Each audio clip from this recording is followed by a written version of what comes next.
ito yung ating mga mga issue ng pabo. Day 2 ay actually day 3 na nila. Yan. Sinama natin din sa tatlong sisiw na hybrid ng IMC Money at ng native na manok. So hindi yun naman yung content ko. Yung isang natin na face out na yung ating bulik, pero meron tayo ditong yan Melsim Black na pulet. Yan, ito yung bago nating alaga. So i-crossbreed natin siya sa IMC Money natin. Yan, crossbreed natin yan dyan. Let's see kung ano yung itsura na kalabasan. Kasi napag-try na tayong i-crossbreed yan dun sa Black Astrolord. Ngayon isa na namang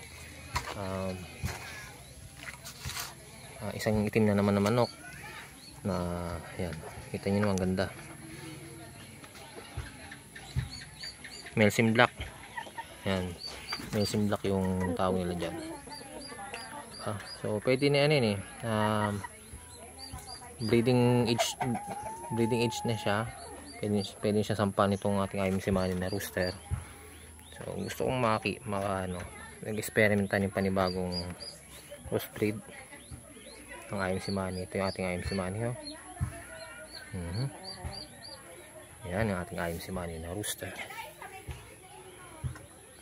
Yan naman yung ating Melsim Black. Ganda rin.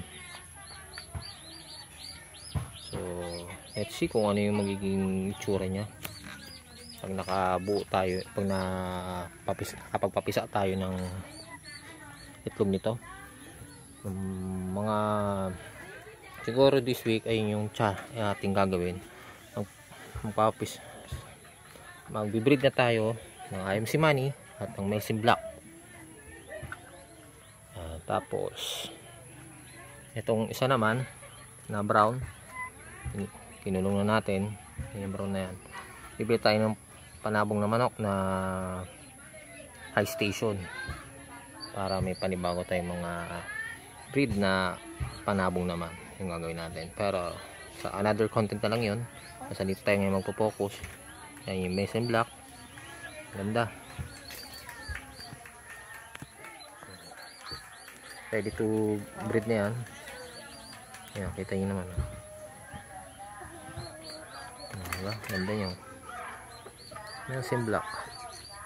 Tapos IMC Money. Natin kung ano yung pinaka magiging itsura niya. Kung makakapagbigay itong ating rooster na IMC Money ng magandang lahi ng pamamagitan ng crossbreed ng ating inahin. So ayun lang yung ating update. Don't forget to like, share, and subscribe.